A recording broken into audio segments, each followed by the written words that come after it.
Hare Krishna, Krishna Krishna Hare Hare, Hare Rama, Rama Rama Hare Hare, Hare Krishna, Krishna Krishna Hare Hare, Hmm? Rama Hare Rama, Rama Rama Hare Hare. Hare Krishna. Hare Krishna devotees எல்லாருக்கும் வணக்கங்கள். மகாநட நிகிரகத்தில் நம்ம L1ல second chapter நம்ம பார்க்க போகிறோம். நேற்றுக்கு நம்ம first chapter பார்த்தோம், ஓகேங்களா? அதுக்கு முன்னாடி நம்ம வந்து ஸ்ரீ ஸ்ரீ ராதா கோவிந்தருக்கு நம்மளோட பிரார்த்தனைகளை தெரிவிச்சுக்கலாம். நல்லபடியாக பகவத்கீதையை நம்ம லேர்ன் பண்ணணும். பகவான் கொடுத்த உபதேசங்களை நம்ம நல்லபடியாக நம்ம லைஃப்பில் ஃபாலோ பண்ணணும். முக்கியமாக சாண்டிங் பண்ணணும், சரிங்களா? அப்புறம் எல்லாருக்கும் கொண்டு போய் சேர்க்கணும். அந்த பிரார்த்தனையோட நம்ம வந்து ஸ்டார்ட் பண்ணுவோம். யாருக்கும் மங்களாச்சரண் ஆஃபர் பண்ண விருப்பம் இருக்கா?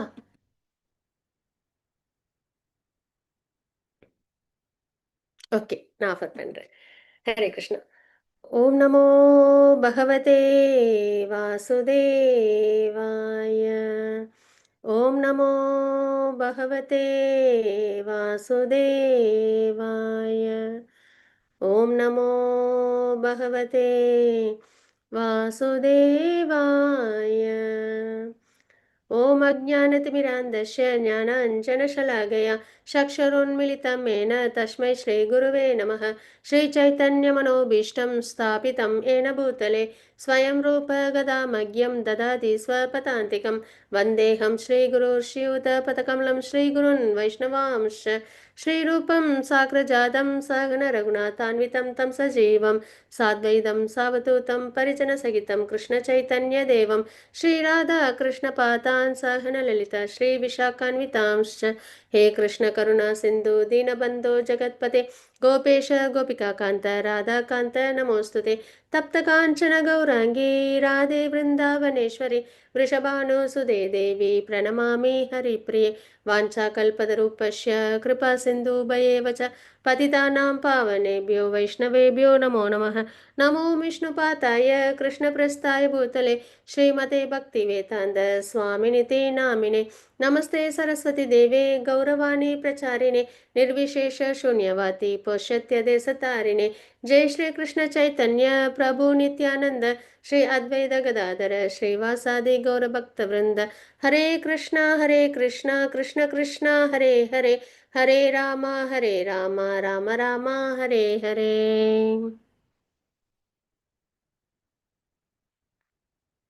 ஹரே கிருஷ்ணா, ஹரி போல். ஓகே, நம்ம சாப்டர் 2 நம்ம பார்க்கலாம். கீதையோட சாரம் அப்படின்றது தான், சரிங்களா? நேற்றுக்கு நம்ம ஃபஸ்ட்டு சாப்டர் பார்த்துருப்போம். அதில் என்ன பார்த்தோம் அப்படின்னா, அர்ஜுன விஷாத யோகம் அப்படின்றது தான் தலைப்பில் நம்ம பார்த்தோம். அர்ஜுனனோட கவலைகள், ஏக்கம், அதெல்லாம் நம்ம அதில் பார்த்தோம், சரிங்களா? என்னென்ன கவலை அப்படின்னு பார்த்தோம்னா, கருணை காரணமாக போர் பண்ணலை அப்படின்றத சொல்லியிருந்தாங்க. அதுக்கப்புறம் வந்து பாபம் வந்து சேரும் அப்படின்ற ஒரு காரணம் சொல்லியிருந்தாங்க. அதுக்கப்புறம் இன்பம் இல்லை, போர் பண்ணுறதுனால எனக்கு இன்பம் இல்லை அப்படின்றதையும் சொல்லியிருந்தாங்க. அதுக்கப்புறம் வந்து ஃபேமிலி ட்ரெடிஷன் வந்து பாதிக்கப்படும் அப்படின்றது, அப்புறம் இன்டெசிஷன் முடிவெடுக்க முடியல, தயக்கம் அது இருந்தது அப்படின்றத பார்த்தோம், இல்லைங்களா? ஸோ இப்போ மறுபடியும் செகண்ட் சாப்டர்லையும் பார்த்தீங்கன்னா ஒரு 10 ஸ்லோகம் வரைக்கும் மறுபடியும் அதுதான் சொல்லுவாங்க, சரிங்களா? இந்த மாதிரி எனக்கு வந்து போர் பண்ணுறதுல சிரமம் அப்படின்றத சொல்லியிருப்பாங்க.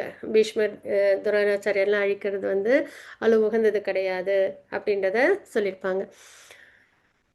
ஆனால் 2.7 ஸ்லோகம் வந்துட்டு ரொம்ப ஒரு இம்பார்ட்டன்ட் ஸ்லோகம். அது என்னென்னா சரணாகதி பண்ணிக்கிறாங்க அப்படின்றதே பார்ப்போம். நம்ம ஸ்லோகத்தோடு நம்ம அதை பார்க்கலாம், சரிங்களா? அதுக்கு முன்னாடி ஒரு விஷயம் சொல்லணும். என்னென்னா, நம்ம நேற்றுக்கே பார்த்தோம், பகவத்கீதையில் 4 பேர் இருக்காங்க அப்படின்னு பார்த்தோம். ஒன்று வந்து திருதராஷ்டிரர், ஒன்று வந்து சஞ்சயன், ஒன்று கிருஷ்ணர், இன்னொன்று அர்ஜுனர் அப்படின்னு பார்த்தோம், கரெக்டுங்களா? ஸோ இப்போ வந்து திருதராஷ்டிரர் சொன்ன ஸ்லோகத்தை நம்ம எப்படி பார்க்கணும்னா, திருதராஷ்டிர உவாச்ச அப்படின்னு பார்ப்போம். அதே மாதிரி சஞ்சயன் சொல்கிற ஸ்லோகத்தை சஞ்சய் உவாச்ச, உவாச்சனா சொல்கிறாங்கன்னு அர்த்தம், சரிங்களா? சொல்கிறாங்கன்னு. அதுக்கப்புறம் இப்போ வந்து கிருஷ்ண உவாச்ச அப்படின்னு வராது பகவத்கீதையில். பகவான் சொல்கிற ஸ்லோகத்தை கிருஷ்ண உவாச்ச அப்படின்னு வராது, பகவான் உவாச்ச அப்படின்னு தான் வரும். அது மாதிரி அர்ஜுனன் சொல்கிற ஸ்லோகங்கள் அர்ச்சன உவாச்ச அப்படின்னு வரும். சரிங்களா? சரி, ஏன் வந்து கிருஷ்ண உவாச்ச இல்லாமல் பகவான் உவாச்ச அப்படின்னு நம்ம பார்க்குறோம் அப்படின்னா, கிருஷ்ணன் வந்து பகவான் எதனால அப்படி, ஏன்னா நம்மளுக்கு வந்து அந்த கான்செப்ட் வந்து நம்மளுக்கு கரெக்டாக தெரியணும் இல்லைங்களா? ஆஹ் எதனால வந்து நம்ம வந்து கிருஷ்ணாவை பகவான் சொல்கிறோம் அப்படின்ட்டு. ஸோ அப்படி பார்த்தோம்னா அதில் வந்து நம்ம நேற்றுக்கே பார்த்தோம் வியாசதேவர் அப்படின்னு பார்த்தோம், பகவானோட சக்தி ஆவேஷ அவதாரம் அப்படின்னு பார்த்தோம். ஒரு லிவிங் என்டிட்டியை செலக்ட் பண்ணி அந்த லிவிங் என்டிட்டிக்கு பகவான் என்ன பண்ணுவாங்க, ஒரு பர்டிகுலர் சக்தி பவர் கொடுப்பாங்க. அதில் வியாசருக்கு நாலேஜ் அப்படின்ற பவர், நாரதருக்கு பக்தின்ற பவர். சரிங்களா? அதே மாதிரி 4 குமாரர்களுக்கும் நாலேஜ்ன்ற பவர். அதே மாதிரி பரசுராமருக்கு வீரம் அப்படின்ற பவர், பிரம்மாவுக்கு கிரியேஷன் அப்படின்ற பவர். சரிங்களா? அந்த சக்தி அவங்க கொடுக்குறாங்க. அப்போ அவங்கள என்ன பண்ணுறாங்க, சக்தி ஆவேஷ அவதாரம், பகவான் என்ன நினைக்கிறாங்களோ அதை அவங்க மூலிமா இம்ப்ளிமெண்ட் பண்ணுவாங்க. ஸோ அந்த மாதிரி வியாசர் வந்து வேதங்கள் எல்லாம் ஒன்றா தான் இருந்தது ஃபஸ்ட்டு, அப்புறம் அதை 4 தொகுத்து அதுக்கப்புறம் அதில் வேதாந்தம், அப்புறம் உபனிஷத், புராணங்கள், இதிகாசங்கள்லாம் கொடுத்தாங்க அப்படின்றத நம்ம நேற்றுக்கும் பார்த்தோம். அப்படிப்பட்ட வியாசரோட தந்தை வந்து பராசர முனி. சரிங்களா? அவங்க வந்து விஷ்ணு புராணம் எழுதியிருக்காங்க. வியாசரோட தந்தை பராசர முனி, அவங்க விஷ்ணு புராணம் எழுதியிருக்காங்க. அவங்க வந்து விஷ்ணு புராணத்தில் சொல்லியிருக்காங்க, யாருக்கிட்ட இந்த 6 ஆப்புலன்சஸ் முழுமையாக இருக்கோ அவங்க வந்து பகவான் அப்படின்னு சொல்லியிருப்பாங்க. சரிங்களா? 6 விஷயங்கள் யார்கிட்ட முழுமையாக இருக்கோ அவங்க பகவான் அப்படின்னு சொல்லியிருப்பாங்க. ஒரு டெஃபினிஷனாக. அதுக்கப்புறம் பிரம்ம சம்ஹிதா அப்படின்னு இருக்கு. அது என்ன அப்படின்னு பார்த்தோம்னா, பிரம்மா சொன்ன ஸ்லோகங்கள் அதில் இருக்கும். அதில் வந்து பிரம்மா சொல்லியிருக்காங்க, ஈஸ்வர பரமகிருஷ்ண சச்சிதானந்த விக்கிரக அநாதிராதிர் கோவிந்த சர்வ காரண காரணம் அப்படின்னு சொல்லியிருப்பாங்க. அப்போ பகவான் கிருஷ்ணா வந்து சர்வ காரண காரணம் அப்படின்னு என்ன அர்த்தம், காசு எல்லாத்துக்கும் அவங்க தான் காரணம், அவங்ககிட்ட இருந்தால் எல்லாமே உருவாகி இருக்கு அப்படின்றத கொடுத்துருப்பாங்க.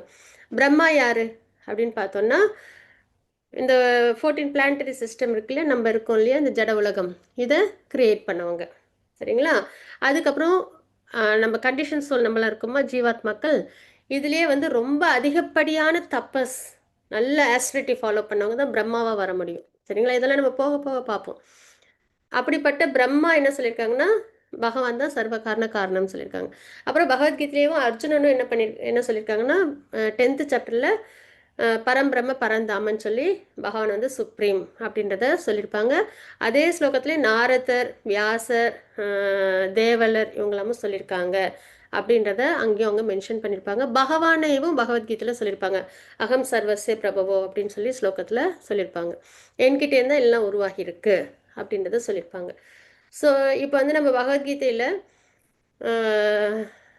கிருஷ்ணாவை நம்ம வந்து இத்தனை ரெஃபரன்ஸோட நம்ம வந்து எது ஒன்று நம்ம பார்க்குறோம் தெரிஞ்சுக்கிறோம் அப்படின்னாலும், ஆன்மீகத்துலேயும் சரி எதுலேயும் சரி ரெஃபரன்ஸ் இருக்கா, ஆத்தாரம் இருக்கா நம்ம பார்க்கணும். சரிங்களா? இப்போ அந்த ஆத்தாரங்கள் தான் நம்ம பார்த்தது. வியாசர் வந்து பராசர முனி, சத்தியவதி, அவங்க 2 பேருக்கும் வந்தவங்க தான், அப்பியர் ஆனவங்க தான் வியாசர். சரிங்களா? பராசர முனி வந்து விஷ்ணு புராணத்தில் சொல்லியிருக்காங்க, என்ன சொல்லியிருக்காங்க அப்படின்னா, ஆல் ரிச். சரிங்களா? அதுக்கப்புறம் ரொம்ப ஸ்ட்ரென்த்து, அதுக்கப்புறம் ஃபுல்லாக நாலேஜ் ஃபுல்லாக இருக்கிறவங்க, அதுக்கப்புறம் வந்து அழகு. சரிங்களா? அதுக்கப்புறம் வந்து ரினவுன்ஸ்டாக இருக்கிறவங்க. ம் ஸோ இந்த மாதிரி விஷயங்களை யார்கிட்ட பொருந்தி இருக்கு, எல்லாமே யார்கிட்ட பொருந்தி இருக்கு அப்படின்னா பகவான்கிட்ட. இப்போ இதை நம்ம பார்த்தோன்னா, அஹ், ரொம்ப அழகு அப்படின்னு பார்த்தோம்னா, கிருஷ்ணாவை நம்ம எங்கே பார்த்தாலும் அழகாக தான் இருப்பாங்க இல்லைங்களா? குழந்தையா பார்த்தாலும் சரி, இல்லை இப்போ இங்கே நம்ம பிக்சரில் பார்க்குறோம், எங்கே பார்த்தாலும் சரி, அவங்க எப்படி இருப்பாங்க, அழகு. அப்போ ஆல் பியூட்டி அப்படின்னு அவங்கள நம்மளை பார்க்குறோம். சரிங்களா? அடுத்தது பவர், அதாவது ஸ்ட்ரென்த்து. அவங்களுக்கு வந்து அப்பியர் ஆகி பகவான் வந்து மதுராவில் அப்பியர் ஆனாங்களா, அவதாரம் எடுத்தாங்களா, அப்போ பார்த்தீங்கன்னா 6வது நாளே பூத்தனன்ற அறைக்கு வந்தாங்க, கம்சன் அனுப்புனாங்க அவங்கள அழிக்கிறதுக்கு. சரிங்களா?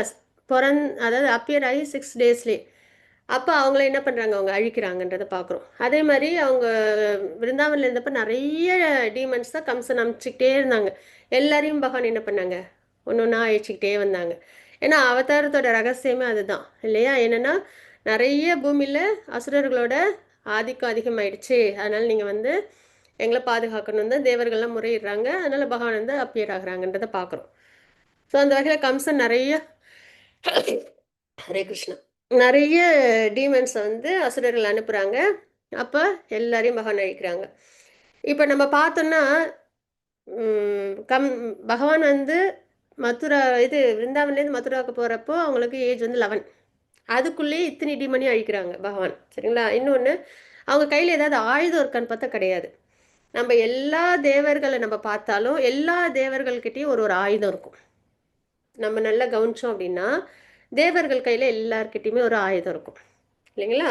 ஆனால் கிருஷ்ணா கையில் என்னைக்காவது நம்ம ஆயுதம் பார்த்துருக்கோமா? போர்க்களத்தில் இருக்காங்க, கையில் ஆயுதம் இருக்கா அப்படின்னா இல்லை இல்லைங்களா? ஸோ அந்த மாதிரி ஆயுதமே தாங்காமல் எல்லா டீமன்ஸும் அழிக்கிறாங்க அப்படின்னு பார்க்க. அப்போ ஆல் பவர்ஃபுல்.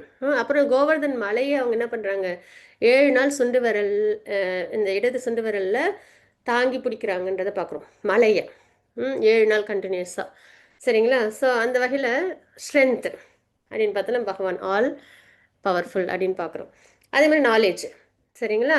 பகவத்கீதை அப்படின்றது ராஜவித்யா ராஜகுக்கியம் அப்படின்னு அர்த்தம். 9வது அத்தியாயத்தோட தலைப்பு அதுதான், ராஜவித்யா ராஜகுக்கியம். என்னன்னா வித்யிலேயே உயர்ந்த வித்யை பகவத்கீதை. சரிங்களா? அதே மாதிரி ரகசியங்கள்ல உயர்ந்தது பகவத்கீதை, முக்கியமாக 9வது அத்தியாயம். எதனால் அப்படின்னா நம்மளுக்கு வந்து நம்ம நிறைய நாலேஜ் எல்லாம் நம்ம லேர்ன் பண்ணுறோம். நம்மளை சுற்றி சோஷியல் நாலேஜ் நம்ம லேர்ன் பண்ணுவோம், சுற்றி என்ன நடக்குதுன்னு தெரிஞ்சுப்போம். அதுக்கப்புறம் அப்படியே நம்ம நிறைய ஆயுர்வேதிக் நாலேஜு, ஆஸ்ட்ராலஜிக்கல் நாலேஜு, அந்த மாதிரி அப்படியே வரிசையாக நிறைய நாலேஜ்லாம் இருக்கும். நிறைய என்னென்னமோ நம்ம லேர்ன் பண்ணுவோம். இப்போ பார்த்தீங்கன்னா ஏஐ டூல்ஸ்லாம் லேர்ன் பண்ணுறோம் இல்லையா? ஸோ அது மாதிரி. ஆனால் பகவத்கீதை லேர்ன் பண்ணால் நமக்கு என்ன பலன் அப்படின்னு பார்த்தோம்னா, பிறப்பு இறப்பு சுழற்சியிலேருந்து நம்மளுக்கு விடுதலை அப்படின்றது பகவான் யாரு நமக்கு காட்டி கொடுத்து, பகவானுக்கு பக்தி பண்ணணும் அப்படின்றத சொல்லி கொடுத்து பிறப்பிறப்பு சுழற்சியிலேருந்து நம்மளை வெளியில் கொண்டு வருது. இந்த மாதிரி ஒரு பலன் வேற ஏதாவது ஒரு நாலேஜில் நம்மளுக்கு கிடைக்குமானா கிடைக்காது. அதனால தான் ராஜவித்யா. சரிங்களா? அது மாதிரி ராஜகுக்கியம், ரகசியம்னா அதில் ஏதோ ஒரு பலன் இருக்கும்ல. அப்போ நம்ம பகவத்கீதையில் நம்ம லேர்ன் பண்ணும்போது வேதமே, பகவத்கீதைன்னு மென்ஷன் பண்ணது வேதம். வேதம் யார்கிட்டேருந்து வந்துச்சு? பகவான்கிட்டேருந்து இல்லைங்களா? வேதம் என்ன பண்ணுது, நம்மளை பகவானை யாருன்னு காட்டி கொடுத்து அவங்ககிட்ட நம்மளை கொண்டு போகுது இல்லைங்களா? அப்போ அந்த ரகசியம் அப்படின்றது நம்ம எப்போ நம்ம வேதம் பகவத்கீதை வந்து வேற வேதத்தோட சாராம்சம். சரிங்களா? கீதோ உபனிஷத்துன்னு சொல்லுவாங்க. உபனிஷத்துல ஒன்று பகவத்கீதை. அப்போ வந்து அந்த ரகசியத்தில் நம்ம தெரிஞ்சுக்கிறோம் அப்படின்னா என்ன ஆகுது அப்படின்னு பார்த்தீங்கன்னா, பிறப்பிறப்பு சுழற்சியிலேருந்து நம்ம வெளியில் வரோம். இதை விட வேற ஒரு பலன் தர ஒரு ரகசியம் இருக்குமா அப்படின்னா கிடையாது. சரிங்களா? ஸோ அந்த வகையில் நமக்கு வேதம் பகவத்கீதை கொடுத்தது யாரு? பகவான். அப்போ ஆல் நாலேஜ். சரிங்களா? இருந்துலே உயர்ந்த பலன் நம்மளுக்கு இதில் தானே கிடைக்குது, ஆல் நாலேஜ். அதே மாதிரி ரினவுன்ஸ்டாக இருப்பாங்க. சரிங்களா? ரினவுன்ஸ்னா பற்றற்று இருப்பாங்க, எதுலேயும் வந்து பற்றுதல் இருக்காது, அந்த ஒரு நிலை. பகவத்கீதையிலையுமே அர்ஜுனனை வந்து கைட் பண்ணிக்கிட்டே வருவாங்க. கடைசியில் சொல்கிறதெல்லாம் சொல்லிட்டு இனிமேல் வாங்கிச்சிட்டோன்ருவாங்க. சரிங்களா? போர் பண்ணுறதும் பண்ணாததும் உன்னோட விருப்பம் அப்படின்வாங்க. ஸோ அது மாதிரி எதுலேயுமே பற்றுதல் இல்லாமல் இருக்கிறது அப்படின்றது அது ரொம்ப முக்கியமான ஒரு விஷயம். சரிங்களா? நம்ம வந்து செல்ஃப் ரியலைஸ்டு சொல்ல ஆகணும்னா ரொம்ப பற்றுதல் இல்லாமல் இருக்கிறது. அதில் பகவான் வந்து ஆல் ரினவுன்ஸ்டு பர்சன். சரிங்களா? அதாவது பற்றற்ற நிலையில் ரொம்ப உயர்ந்திருக்காங்க அப்படின்றத பார்க்குறோம். அது மாதிரி வெல்த்து. சரிங்களா? எல்லாமே பகவானோடது தான். ஆன்மீக உலகம், இந்த ஜட உலகங்கள் எல்லாமே பகவானோடது தான். அப்படி இருந்து நம்ம கிருஷ்ணா அப்படின்னு பார்க்கும்போது பார்த்தீங்கன்னா, துவாரகா அப்படின்ற நகரத்தில் பார்த்தீங்கன்னா அது வந்து பகவான் உருவாக்கியிருப்பாங்க. சொர்க்கவாசிகள் கூட அந்த நகரத்தை பார்த்தா எப்படி ஆச்சரியப்படுவாங்கன்னா, அவங்க சொர்க்கத்தை விட துவாரகா ரொம்ப ஆப்புலண்ட்டாக இருக்கே அப்படின்னு அவங்க வந்து பார்ப்பாங்களாம். சரிங்களா? ஏன்னா விஸ்வகர்மா தான் துவாரகையும் உருவாக்குனாங்க. பகவானுக்கு வந்து 16,108 குவீன்ஸ். சரிங்களா? எல்லா குவீன்ஸுக்கும் அவங்க என்ன பண்ணியிருப்பாங்க, அந்த ஒரு ஒரு மாளிகை, அதுவும் ரொம்ப கோல்டு ஜுவல்ஸ், இந்த ஜெம்ஸ் இதெல்லாம் வச்சு, இந்த வைரம் வைடூரியம் இதெல்லாம் வச்சு அவங்க வந்து அந்த நகரமே ரொம்ப ஆப்புலண்ட்டாக இருக்கும். அது இல்லாமல் எல்லாமே பகவானோட தான். சரிங்களா? ஸ்பிரிச்சுவல் வேல்டு, மெட்டீரியல் வேல்டு எல்லாம். ஸோ அந்த வகையிலும் ஆல் வெல்த்து அப்படின்றத பார்க்குறோம். சரிங்களா? அதேமாதிரி ஆல் ஃபேம்னா எப்பயுமே பகவான். இப்போ கிருஷ்ணா அப்படின்னாலே எல்லாருக்குமே தெரியும் இல்லைங்களா? யாருக்காவது தெரியாமல் இருப்பாங்களா அப்படின்னா இல்லை. கடவுள் சுப்ரீம்ன்றது தெரியலனா கூட அவங்க வந்து ஒரு கடவுள் அப்படின்ற அளவுக்காக தெரியும் இல்லைங்களா? ஸோ அந்த வகையில் ஆல் ஃபேம். ஸோ இந்த மாதிரி எல்லாமே இதில் எல்லாமே பொருந்து யார்கிட்ட இருக்கு அப்படின்னு பார்த்தீங்கன்னா பகவான் கிருஷ்ணா. ஸோ அந்த மாதிரி இந்த 6 அப்பலன்ஸ் யார்கிட்ட நிரம்பிருக்கோ அவங்கள பகவான் அப்படின்னு வந்து சொல்லுவாங்க. அதனால பகவான் கிருஷ்ணா வந்து பகவான் அப்படின்றத வேதத்தின் மூலயமா ரெஃபரன்ஸ் மூலயமா நம்ம தெரிஞ்சுக்கிறோம். அதனால தான் பகவத்கீதையில் வர எல்லா ஸ்லோகத்துலேயும் பகவான் சொல்கிற ஸ்லோகத்துலையும் பார்த்தோன்னா பகவான் வாச்ச அப்படின்றது வரும். சரிங்களா? இது பகவத்கீதை படிக்கிறது எதனால நம்மளுக்கு நம்மளோட சாஸ்திரத்து மேலே நம்பிக்கை ஏற்படும். சரிங்களா? அதுதான்.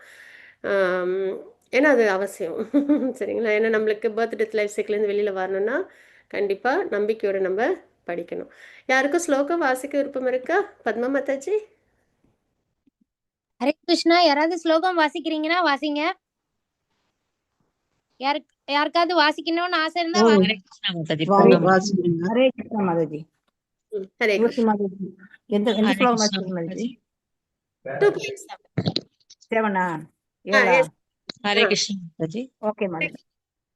कार्पण्ये दोषो बकद श्वाबक पृच्छामि त्वां धर्म सम्मूढ सेदः यच्छ्रेयस्या निश्चितं ब्रूहि तन्मे शिष्यस्तेऽहं साधिमां त्वां प्रपन्नम्. हरे कृष्ण माताजी. ஹரே கிருஷ்ணா மாதாஜி. இது பொருளுரை வாசிக்கிறீங்களா? வாசிக்கிறேன் மாதாஜி. வாசிக்கிறேன். மொழிபெயர்ப்பு வாசிட்டுமா? ஆ, ஆமாம் மாதாஜி. இப்போது நான் என் கடமை பற்றி குழப்பமடைந்து கருமித்தனமான பலவீனத்தால் என் இயல்புகள் எல்லாம் இழந்து விட்டேன். இந்நிலையில் எனக்கு நல்லது எது என்று நிச்சயமாக கூறும்படி உம்மை கேட்டுக்கொள்கிறேன். இப்போது உம்மிடம் சரணடைந்த சீடன் நான். அருள் கூர்ந்து எனக்கு அறிவுரை கூறுவீராக. பொருளுரை. ஹரே கிருஷ்ணா மாதாஜி. இல்லை பொருள் இல்லை வேணாம், இது மட்டும் டிரான்ஸ்லேஷன் போதும். ஹரே கிருஷ்ணா. தேங்க்யூ மாதாஜி. ஹரே கிருஷ்ணா. ஸோ இப்போ என்னன்னா மறுபடியும் 2.1லேருந்து 6 வரைக்கும் ஸ்லோகங்களில், அதுக்கப்புறமும் 10 வரைக்கும் அர்ஜுனன் வந்து மறுபடியும் தன்னோட அந்த போர் பண்ண விருப்பம் இல்லை அப்படின்ற ஒரு விஷயத்த சொல்லிட்டு இருப்பாங்க. அதை சஞ்சயனும் திருதராஷ்டிரர்கிட்ட சொல்லிட்டு இருப்பாங்க. சரிங்களா?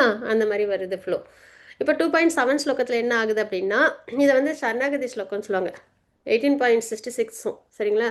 அங்கேயே சரணாகதி உண்டு. இதில் என்னென்னா ரெண்டு பேருக்கும் பகவானுக்கும் அர்ஜுனனுக்கும் என்ன உறவுன்னு பார்த்தோம்னா நட்பின் உறவு. சரிங்களா? இப்போ இந்த இடத்துல என்ன ஆகுது அப்படின்னு பார்த்தீங்கன்னா, குரு சிஷ்யன் அப்படின்ற அந்த உறவு, அதாவது நட்பின் உறவுலேருந்து குரு சிஷ்யன் அந்த ஒரு நிலைக்கு அவங்க ரெண்டு பேரும் வராங்க அப்படின்றத பார்க்குறோம். சரிங்களா? பகவான் வந்து கிருஷ்ணா வந்து குருவா அர்ஜுனன் ஏற்றுக்கிட்டு எனக்கு நல்லபடியாக கைடன்ஸ் கொடுங்க அப்படின்றத கேட்குறாங்க. என்ன சொல்கிறாங்க அப்படின்னு பார்த்தோன்னா, இப்பொழுது நான் என் கடமையை பற்றி குழப்பம் அடைந்து கருமித்தனமான பலவீனத்தால் என் இயல்புகள் எல்லாம் இழந்து விட்டேன். இப்போ அவங்க எப்படி இருக்காங்க? நேற்றுக்கு நம்ம பார்த்தோம்ல அர்ஜுனன் எப்படி இருக்காங்க? ரொம்ப அந்த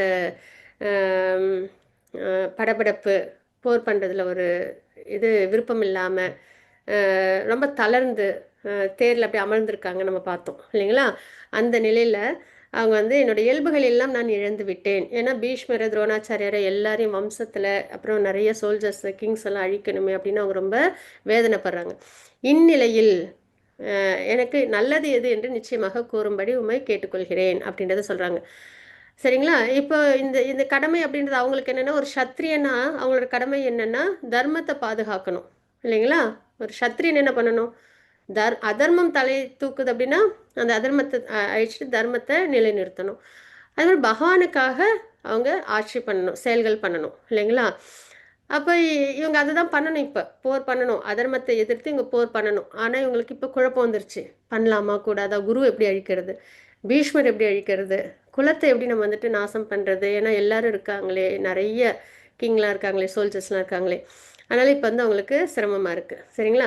கருமித்தனமான பலவீனம் அப்படின்றது என்னென்னா, தன்னோட கர்மா அப்படின்றது செயல். சரிங்களா? நம்ம செய்கிற செயலை வந்து கர்மா அப்படின்னு சொல்லுவோம் நம்ம.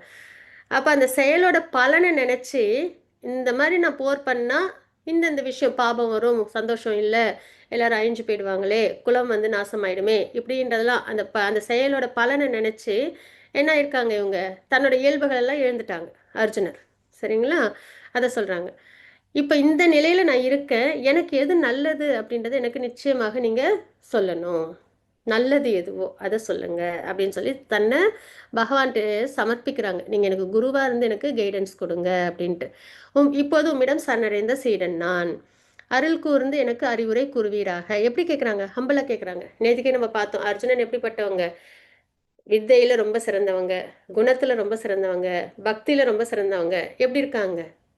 ஹம்பிளா இருக்காங்க பகவான்கிட்ட, இல்லைங்களா? அருள் கூர்ந்து எனக்கு அறிவுரை கூறுவீராக. ஏன்னா நம்மளுக்கு பொதுவா ஒரு சின்ன ஒரு விஷயம் நல்லதா நடந்துருச்சுன்னா உடனே நம்மளுக்கு என்ன ஆயிடும்? நான் வந்து இது வச்சிருக்கேன் அப்படின்னு சொல்லிட்டு ஒரு கார் இருக்கு அப்படின்னா ஒரு ஹாப்பி, ஒரு வீடு ஒன்று ஹாப்பி அப்படின்னு நம்ம வந்து ஆயிடுவோம் இல்லையா? ஆனா இங்க எல்லாமே இருந்து அர்ஜுனன் எப்படி இருக்காங்க? ஹம்பிளா இருக்காங்க இல்லையா? ஸோ இதெல்லாம் நம்ம லேர்ன் பண்றோம். இதே தான் நமக்கும். என்னன்னா நம்மளோட கடமை எது நமக்கும் தெரியல, சரிங்களா? அஹ் ஏன்னா இந்த ஸ்லோகத்தை படிக்கும்போது நம்மளுமே பகவானை நேத்திக்கே நம்ம டிஸ்கஸ் பண்ணோம். குருக்ஷேத்திரத்துல நிறைய பேர் இருக்காங்க. பீஷ்மர், துரோணாச்சாரியர், யுதிஷ்டர் எல்லாரும் இருக்காங்க. எல்லாமே ரொம்ப சிறந்தவங்க தான். ஆனா அர்ஜுனன் யார்கிட்ட மட்டும்தான் சரணாகதி பண்றாங்க? கிருஷ்ணா கிட்ட. அதே மாதிரிதான் நம்மளும் நம்மளை சுத்தி நிறைய விஷயங்கள் நல்ல விஷயங்கள் இருக்கும். ஆனா நம்மளோட ஃபோக்கஸ் கிருஷ்ணா கிட்ட மட்டும் இருக்கணும். அதுல நம்ம பகவத்கீதையை நம்ம ஸ்வீகரிச்சுக்கிறோம். ஏன்னா நமக்காக சொன்னதான் பகவத்கீதை. நமக்கான gift. இப்ப நமக்கு யாராவது ஒருத்தங்க gift கொடுக்குறாங்கன்னு வச்சுக்கோங்களேன், நம்ம வேணாம்னு சொல்லி உதாசீனப்படுத்துவோமா? மாட்டோம். ஆசையை வாங்கிப்போம் இல்லையா? அன்பின் வெளிப்பாடு தானே, அக்கறையின் வெளிப்பாடு தானே. அதே மாதிரி தான் பகவத்கீதை அப்படின்றது நமக்காக பகவான் கிருஷ்ணா கொடுத்த gift. சரிங்களா? நம்ம மேல உள்ள அக்கறை, நம்ம மேல உள்ள அன்பு, அதான் அதை ரெப்ரசன்ட் பண்ணது பகவத்கீதை. பகவானோட ரூபமா பகவத்கீதை நம்ம பார்க்கணும். ஸோ அப்போ அந்த வகையில் நம்மளோட ஃபோக்கஸ் பகவான் கிருஷ்ணர் மேலேயும் பகவத்கீதை மேலேயும். அப்போ நம்மளும் பகவான்கிட்ட என்ன பண்ணுறோம்? குருவா நீங்கள் எனக்கு இருந்து கைடன்ஸ் கொடுக்கணும். அர்ஜுனன் என்ன பண்ணுறாங்களோ அதெல்லாம் நம்மளும் பகவத்கீதையில் பண்ணிகிட்டே வரணும் கடைசி வரைக்கும், சரிங்களா? அதுதான் நம்ம பண்ண வேண்டிய ஒரே விஷயம். நம்ம ஃபாலோ பண்ண வேண்டியது அர்ஜுனனை தான். ஸோ என்னோட கடமை எனக்கு என்னன்னு தெரியாது பகவானே, குழப்பம் அடைஞ்சிருக்கேன். எது சரி, எது தர்மம், எது அதர்மம், எதுவுமே எனக்கு தெரியாது. கர்மி தன்னைத்தானே பலவீனத்தால் எனக்கும் இதெல்லாம் செஞ்சா இது இது நடக்கும். நம்மளும் எல்லாமே யோசிச்சு பண்ணுவோம்ல, இந்த செயல் பண்ணா இந்த பலன் எனக்கு கிடைக்கும் அப்படின்னு. இப்போ நம்ம ஒரு பூஜையை பண்றோம்னா அதுக்கு ஒரு பலஸ்ருதி இருக்கும். அந்த பூஜையை பண்ணிட்டு எப்போ எனக்கு அந்த பலன் கிடைக்கும் அப்படின்னு நம்ம எதிர்பார்ப்போம் இல்லைங்களா? ஸோ அதனால ஆஹ், கர்மி தன்னைத்தானே பலவீனத்தால் என் இயல்புகள் எல்லாம் இழந்து விட்டு இந்த மாதிரி நிறைய நம்ம செஞ்சுருக்கோம், சரிங்களா? இப்போ நமக்கு எதுவுமே தெளிவில்லாம இருக்கு. ஓகே. அப்போ இந்நிலையில் இந்த மாதிரி என்னோட லைஃப்ல நான் இருக்கேன். எனக்கு எது நல்லது அப்படின்னு நீங்க தான் எனக்கு கொடுக்கணும். உங்ககிட்ட நான் சரணடைஞ்சு சீடன், அருள் கூர்ந்து எனக்கு அறிவுரை கூறுவீராக அப்படின்னு நம்மளும் சமர்ப்பணம் பண்ணிக்கிறோம், சரிங்களா?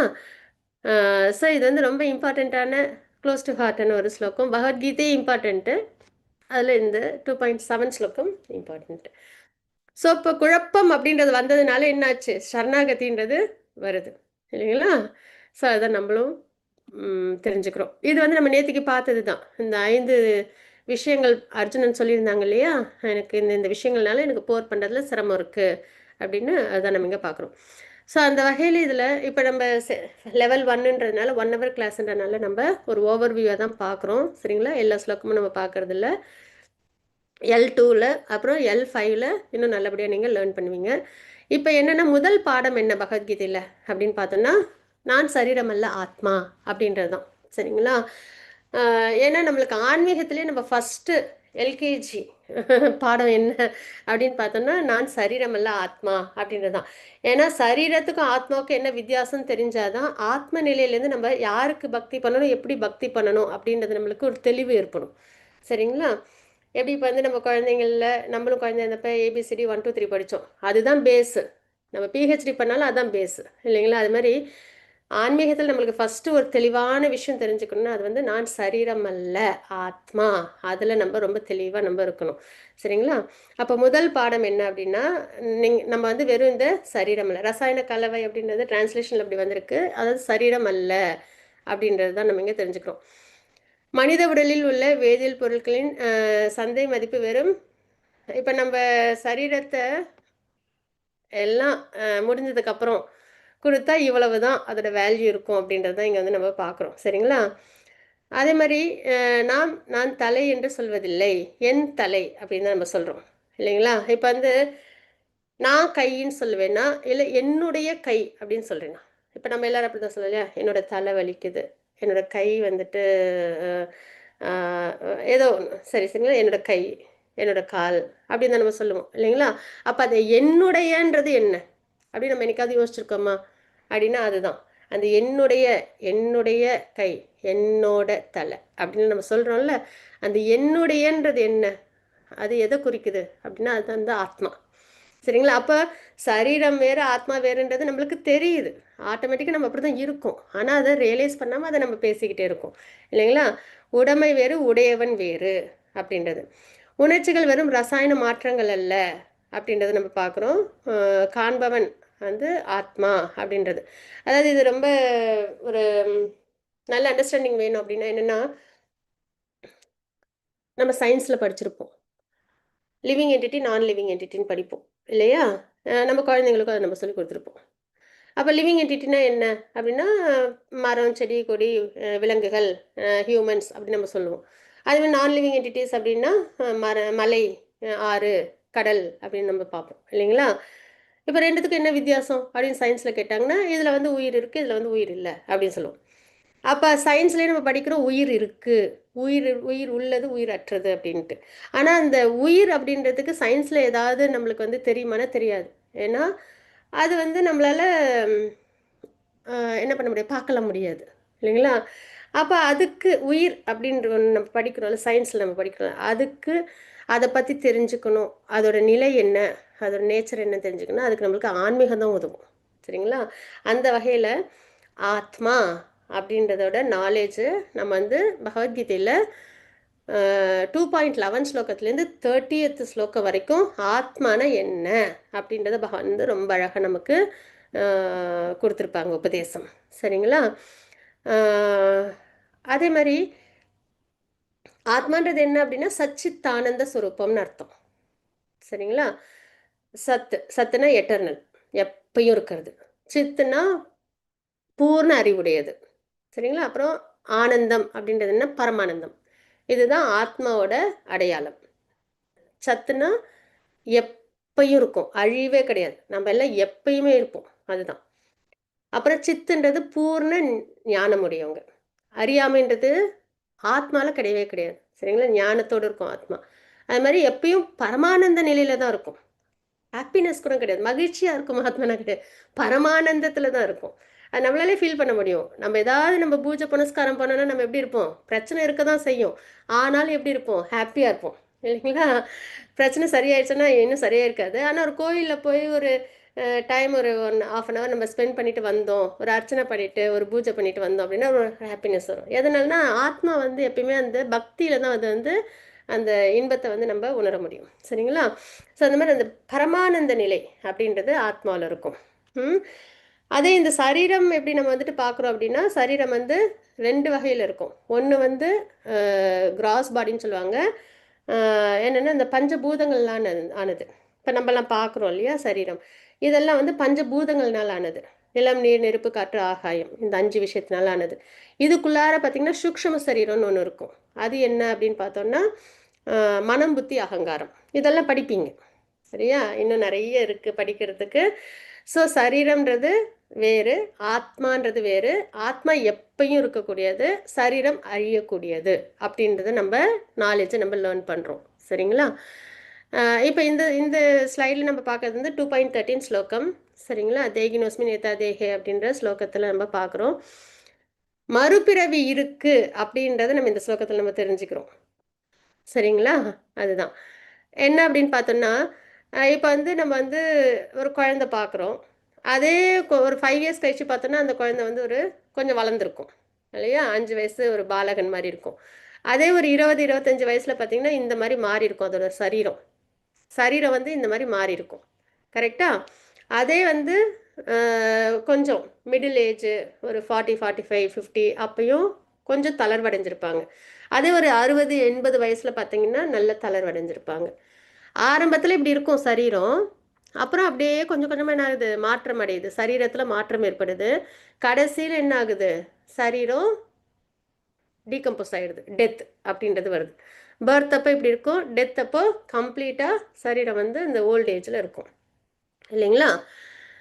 ஆனால் இதில் ஆத்மா எப்படி இருக்கு, அப்படியே அதே அந்த ஒளி அப்படியே தான் இருக்கு இல்லைங்களா? ஏதாவது மாற்றம் இருக்கா ஆத்மாவில்? இல்லை. ஆத்மா இல்லாமல் இருக்கா? இல்லை இல்லையா? குழந்தையா இருக்கும்போது ஆத்மா இருக்குது, அந்த மிடில் ஏஜ்லையும் இருக்குது, அந்த வயசான நேரத்துலையும் இருக்குது. அப்போ இறக்கும் நேரத்தில் ஆத்மா என்ன ஆகும், சரீரம் தெரிஞ்சிடும். நம்ம சொல்லுவோம் இல்லையா, அவங்க போயிட்டாங்க அப்படின்னு சொல்லுவோம் இல்லையா? சரீரம் தான் அங்கே இருக்குது. அதுக்கப்புறம் எந்த அடையாளமும் இருக்காது. ஆண் பெண், உயர்ந்தவங்க தாழ்ந்தவங்க, பணக்காரவங்க ஏழை, அழகானவங்க அழகில்லாதவங்க, எந்த பாகுபாடும் கிடையாது. ஒன்ஸ் ஆத்மா உடலை விட்டு போயிடுச்சு அப்படின்னாலே அது டெட் பாடி, அவ்வளோதான். அதோட அடையாளம் அவ்வளோதான் இல்லையா? ஸோ அப்போ சரீரம் இருக்குது, உள்ளார இருந்த அந்த ஆத்மா எங்கே போச்சு அப்படின்னா அது வந்து இன்னொரு சரீரத்தை எடுத்துக்குது அப்படின்றத தான் நம்ம தெரிஞ்சுக்கிறோம். சரிங்களா? அதுதான். அப்போ சரீரம் எப்படி மாறுது? பாலப்பருவம், இளமை, முதுமை என உடல் மாறுவது போல மரணத்திற்கு பின் ஆத்மா புதிய உடலை ஏற்கிறது. பகவத்கீதையில் நம்ம லேர்ன் பண்ணுறோம். சரிங்களா? இன்னொரு புது சரீரம் நமக்கு கிடைக்குது அப்படின்னு. அப்போ ஆத்மா என்னைக்கும் அழியாது, ஒரே மாதிரி தான் இருக்கும் சச்சிதானந்த சுரூபத்தில். ஆனால் சரீரம் மட்டும் மாறிக்கிட்டே இருக்கும். அதே மாதிரி வெறும் இந்த குழந்தையிலேருந்து முதியவங்க சரீரம் வரைக்கும் தானேன்னா இல்லை. அதே மாதிரி 84 lakh ஸ்பீஷீஸ் இருக்குது. மரமாக வரும், கர்மாவுக்கு ஏற்ற மாதிரி. நம்ம வந்து ரொம்ப பேடு கர்மா பண்ணிட்டோம்னு வச்சுக்கோங்களேன், அதர்மம் நிறைய பண்ணிட்டோன்னா மரமாக பிறக்கணும். சரிங்களா? ஒரு எக்ஸாம்பிளுக்கு சொல்கிறேன். அதே மாதிரி வந்து அனிமல்ஸாக வர்றது. ஸோ இந்த மாதிரி சரீரம் வந்து கர்மாவுக்கு ஏற்ற மாதிரி மாறிக்கிட்டே இருக்கும். ஆனால் ஆத்மா என்றைக்கும் மாறாது. நம்ம எல்லாம் என்றைக்கும் நித்தியமாக இருப்போம். அதுவும் ஆத்ம நிலையில் நம்ம என்ன தான் பண்ணுவோம்? பகவானுக்கு பக்தி தான் பண்ணுவோம். சரிங்களா? அதில் எந்த மாற்றமும் என்றைக்கும் இருக்காது. கூடவே பகவானும் எப்பயும் இருப்பாங்க, சூப்பர் சொல்லலாம். ஒரு குழந்தைய வந்து அம்மா எப்பயும் கூடவே இருந்து பார்த்துப்பாங்கள்ல, அந்த மாதிரி. அப்போ உடல் தொடர்ந்து மாறுகிறது, ஆனால் நான் என்ற உணர்வு மாறுவதில்லை அப்படின்றத நம்ம இங்கே பார்க்குறோம். அப்போ மரணம் என்பது பழைய ஆடையை மாற்றுவது போன்றதாகும். இப்போ நம்ம ஒரு ட்ரெஸ் போட்டிருக்கோம், அது வந்து அழுக்காயிடுச்சு இல்லை பழசாயிடுச்சு அப்படின்னா நம்ம என்ன பண்ணுவோம்? அதை போட்டுட்டு வேறு ட்ரெஸ் எடுத்து போட்டுக்கிறோமா? அதே மாதிரி ஆத்மா ஒரு சரீரத்தை விட்டுட்டு இன்னொரு சரீரம் எடுத்துக்குது. கர்மாவை பொறுத்து, ஆசையை பொறுத்து, சுபாவத்தை பொறுத்து. சரிங்களா? இதுதான் வந்துட்டு நம்மளுக்கு இந்த ஆத்மா பற்றின விஷயமா லெவல் 1 நம்ம பார்க்குற அளவு. சரிங்களா? அடுத்தது வந்து இது வந்து ஆத்மாவோட இன்னொரு ப்ராப்பர்ட்டி பார்க்கறது தான். பத்மா மாதாஜி யாருக்கும் ஸ்லோகம் வாசிக்கணுமா? வாசிக்கவா? யாராவது வாசிக்கிறீங்கன்னா வாசிங்க. வாசிக்கிறேன். வாசிக்கிடுங்க மாதாஜி.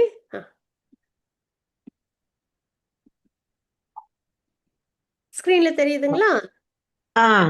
நைனம் நைனம் சிந்தந்தி சஸ்திராணி நைனம் தகதி பாவகः நச்சைனம் க்லேதயந்த்யாபோ நஷோ சயதி மாருதः. சரி. ஆத்மா தமிழ்ல வாசிக்கணும்ல? ஆமா, அவசியம். ஆத்மா எந்த ஆயுதத்தாலும் துண்டிக்கப்பட முடியாததும், நெருப்பால் எரிக்கப்பட முடியாததும், நீரால் நனைக்கப்பட முடியாததும், வீசும் காற்றால் உலர்த்தப்பட முடியாதது ஆகும். ஹரே கிருஷ்ண மாதாஜி. ஸோ இங்க நம்ம என்ன தெரிஞ்சுக்கிறோம் அப்படின்னா, ஆத்மா எப்படி இருக்கு? ஸ்திரமா இருக்கு, எதாலையும் அழிக்க முடியாது. சரிங்களா? அதனால ஆத்ம நிலையில் இருக்கிறவங்க பயப்பட மாட்டாங்க. பிரகலாத் மகாராஜர் பயந்தாங்களா? இல்லை, ஒரு இடத்துல கூட பயப்படல அவங்களுக்கு கஷ்டம் வந்தப்ப, இல்லையா? அதே மாதிரி பகவான்கிட்ட பக்தியும் ரொம்ப நம்பிக்கையோட பண்ணாங்க. அதுலேயும் எந்த குறையுமே இல்லை. அவங்களுக்கு கஷ்டம் வந்தப்பையும் நம்பிக்கையில் குறை இல்லை, பயம் இல்லை. பக்தியை வந்து அவங்க ரொம்ப நல்லபடியாக சிறப்பாக பண்ணாங்கன்றதை பார்க்குறோம். எதனாலன்னா அந்த ஆத்ம நிலையில் இருக்கிறதுனால. சரிங்களா? ஸோ இப்போ ஆத்மான்றது எப்படின்னா எந்த ஆயுதத்தாலையும் வெட்ட முடியாது, துண்டிக்கப்பட முடியாது, நெருப்பால் எரிக்கப்பட முடியாது, நீரால் நனைக்கப்பட முடியாது, வீசும் காற்றால் உலர்த்தப்பட முடியாதது. அப்படின்னா அது ஸ்திரமாக இருக்கும், ஒன்றுமே ஆகாது ஆத்மாவுக்கு. சரிங்களா? அதுதான் நம்ம இங்கே தெரிஞ்சுக்கிறோம். சரீரத்துக்காக தான் நம்ம கவலைப்படுவோமே தவிர ஆத்ம நிலையில் இருந்தோன்னா பயம்ன்றதும் இருக்காது, கவலையும் இருக்காது. சரிங்களா? ஏன்னா நம்ம எல்லாருமே ஆத்மான்ற நிலையில் எந்த பாகுபாடும் இருக்காது. எல்லாருமே ஒன்று தான், எல்லாருமே பகவானோட டிவோட்டி தான், பகவான் கூடவே தான் இருப்பாங்க. சரிங்களா? ஆனால் சரீரம்ன்ற பார்வையில் நம்ம வாழ்க்கை இருந்ததுன்னா எல்லா பயமும் இருக்கும். ஒவ்வொரு இடத்துலையும் அன்சர்டினிட்டி, ஆன்சைட்டி அதெல்லாம் இருக்கும். அதெல்லாம் நம்மளை பாடப்படுத்தும் இல்லைங்களா? அதனால் ஆத்மா அப்படின்றது எப்படிப்பட்டதுன்னு நம்ம பார்க்குறோம். சரி, எதுக்காக பகவான் இப்படி நம்மளுக்கு ஆத்மாவை பற்றி சொல்லியிருக்காங்கன்னா, இப்போ அர்ஜுனன் சொன்னாங்கல்ல, நான் போர் பண்ணும்போது அவங்களாம் அழிஞ்சு போயிடுவாங்களே அப்படின்ட்டு. அப்போல்லாம் ஆயுதம் வந்து நெருப்பை கொடுக்குற ஆயுதம், தண்ணீரை கொடுக்குற ஆயுதம், இந்த மாதிரிலாம் நம்ம பார்த்துருப்போம் இல்லையா? மகாபாரதம்லாம் பார்த்தோன்னா கூட தெரியும். அம்பு விடுவாங்க, அதுலேருந்து நெருப்பாக வரும், அப்புறம் அதுலேருந்து தண்ணிலாம் வரும், காற்று வரும். ஸோ அதனால் நீ ஆயுதத்தில் வெட்டினாலும் ஆத்மா ஒன்றும் ஆகாது, சரீரத்துக்கு தான் பாதிப்பு. நெருப்பால் நீ அவங்கள அழிச்சாலும் ஆத்மாவுக்கு ஒன்றும் கிடையாது, சரீரத்துக்கு தான் பாதிப்பு. நீரால அவங்கள நீ வந்துட்டு அம்பு விட்டாலும் அவங்களுக்கு ஆத்மாவுக்கு எந்த பாதிப்பும் இல்லை. காற்று அதால நீ வந்து இது வெப்பன் நீ கொடுத்தாலும் அவங்களுக்கு எந்த பாதிப்பும் இல்லை, ஆத்மாவுக்கு எந்த பாதிப்பும் இல்லை அப்படின்றது. அப்படின்னா ஆத்மா எதாலையும் ஒன்றும் பண்ண முடியாது அப்படின்றத பகவான் வந்து சொல்றாங்க. சரிங்களா? அப்போ சரி, நம்மளுக்கும் வந்துட்டு ஓகே, ஆத்மா வந்து அழிக்க முடியாது, நம்மளும் யாரையாவது போய் ஹர்ட் பண்ணிட்டு வந்துடலாமான்னா கூடாது. சரிங்களா? அர்ஜுனன் பண்ணலாம், ஏன்னா அவங்க சத்திரியன். நம்ம போயிட்டு அது மாதிரிலாம் நம்ம ஏதாவது பண்ணிடலாமா? சரி, ஆத்மா கொண்டு ஆகாது, இவங்களை எனக்கு பிடிக்காது, நான் இவங்களை போய் அழிச்சிட்டு வந்துடுறேன், இல்லை நான் அவங்களை போய் ஹர்ட் பண்ணுறேன்னு பண்ணலாம்னா கூடாது. அந்த இடத்துல நம்ம ரொம்ப கவனமாக இருக்கணும். போலீஸ்மேன் வந்து திருடனை தண்டிக்கலாம் கவர்மெண்ட்டோட ஆர்டரில். ஆர்மி பீப்புள் ஆப்போசிட்டில் வர இவங்களை வந்து அவங்க வந்து போர் பண்ணி அவங்கள அழிக்கலாம் கவர்மெண்ட்டோட ஆர்டரோட. அதே ஆர்மி மேனோ இல்லை போலீஸ் மேனோ தனிப்பட்ட சொந்த விஷயத்துக்காக யாராவது ஹர்ட் பண்ணால் என்ன கிடைக்கும்? உங்களுக்கு பனிஷ்மெண்ட் கிடைக்கும்.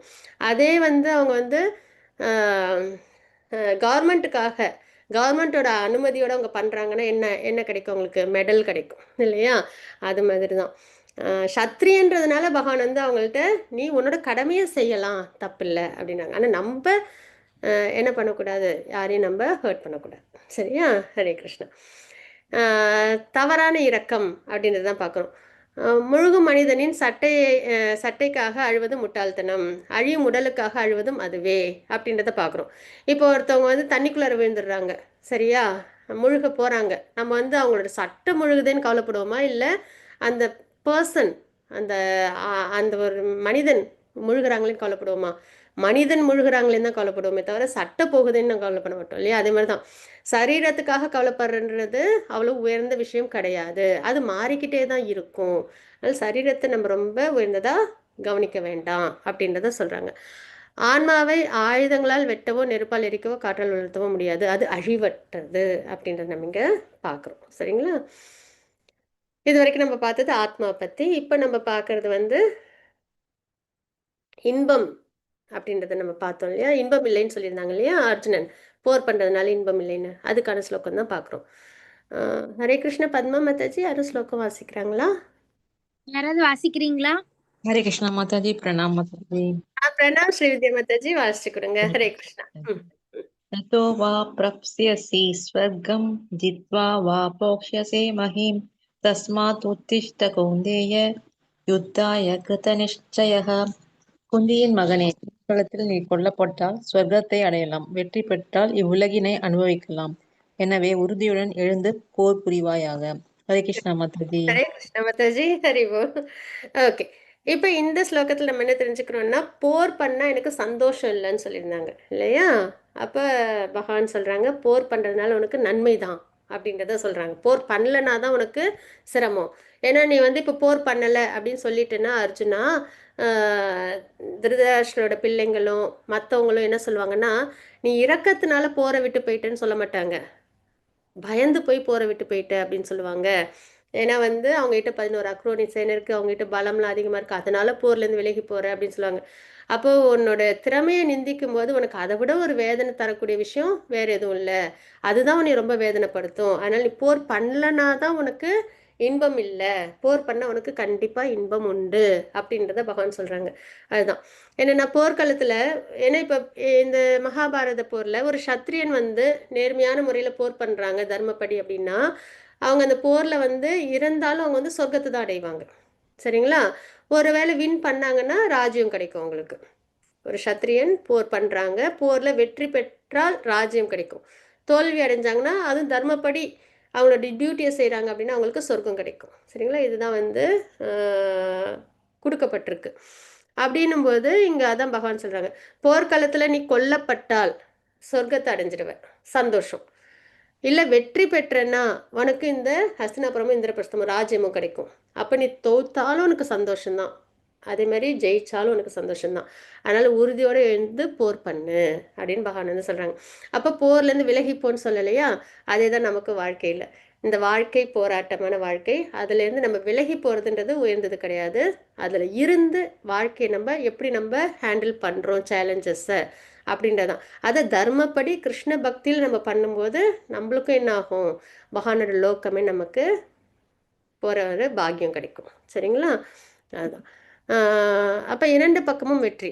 அதாவது நீ வென்றாலும் உனக்கு ராஜ்யம், தோத்து போனாலும் சொர்க்கம். அதனால உனக்கு சந்தோஷன்றது நிச்சயம், போர் பண்ணு அப்படின்றத சொல்றாங்க. அடுத்தது பாபம் பற்றிய பயம் இருக்கு அவங்க கிட்ட இல்லையா? இந்த போர்ல எல்லாரையும் அழிச்சா என்ன ஆகும் அப்படின்னு. இப்ப நம்ம ஏற்கனவே பார்த்த அந்த ஒரு விஷயம்தான். ஒரு ராணுவ வீரர் இருக்காங்க, அவங்க வந்து கவர்மெண்ட்டோட ஆர்டர் படி அவங்க வந்துட்டு போர் பண்றாங்க அப்படின்னா அவங்களுக்கு அதுல மெடல் கிடைக்கும். இது தனிப்பட்ட முறையில் பண்ணாங்க, சென்ஸ் கிராட்டிஃபிகேஷனுக்காக தன்னை ஒருத்தவங்க விரோதிச்சாங்க, அவங்கள நான் அழிக்கிறேன், நான் ஆர்மி மேன் அப்படின்னு சொல்லி அவங்க பண்ணாங்கன்னா அவங்களுக்கு பனிஷ்மெண்ட் கிடைக்கும் இல்லையா? ஸோ அந்த வகையில் இப்போ வந்து அர்ஜுனன்ட்ட என்ன பகவான் சொல்கிறாங்கன்னா, நீ வந்து தர்மப்படி உன்னோட சத்திரியன் கடமையை தான் நீ செய்கிற, அதுவும் பகவானுக்காக. தர்மப்படின் போது பகவானுக்காக செய்கிற இல்லையா? அதை பகவான் எனக்காக செய்கிற. ஸோ அந்த வகையில் உனக்கு என்ன இருக்காது, பாபம் வந்து சேராது. எத்தனை பேர் அழிச்சாலும் பாபம். இப்போ ஆர்மி மேன் இருக்காங்க, அவங்க போரில் நிறைய பேர் அவங்க அழிப்பாங்க, ஆனால் அவங்களுக்கு அதுக்காகலாம் தண்டனை கொடுப்பாங்களா அப்படின்னா கிடையாது இல்லையா? அப்போ இந்த ஒரு பூலோகத்தில் இருக்கிற ஒரு இது ரூல்ஸ் அண்ட் ரெகுலேஷன்ஸில் அந்த மாதிரி இருக்கும்போது வேதம் பகவானோட ராஜ்யத்தில் கண்டிப்பாக அதர்மம் பண்ணுறவங்களை அழிக்கும்போது பாபம் வந்து சேராது அப்படின்றத பகவான் வந்து குறிப்பிடுறாங்க. அப்போ ஹனுமான் வந்து இலங்கையை எரிச்சாங்க இல்லைங்களா? அப்போ அது அந்த இடத்துல அவங்க போரும் பண்ணாங்க, பாபம் வந்துச்சா? இல்லை இல்லையா? அது மாதிரி ராணுவ வீரன் வந்து கடமைக்காக செய்யும்போது அவங்களுக்கு தண்டனை கிடைக்கிறது இல்லை.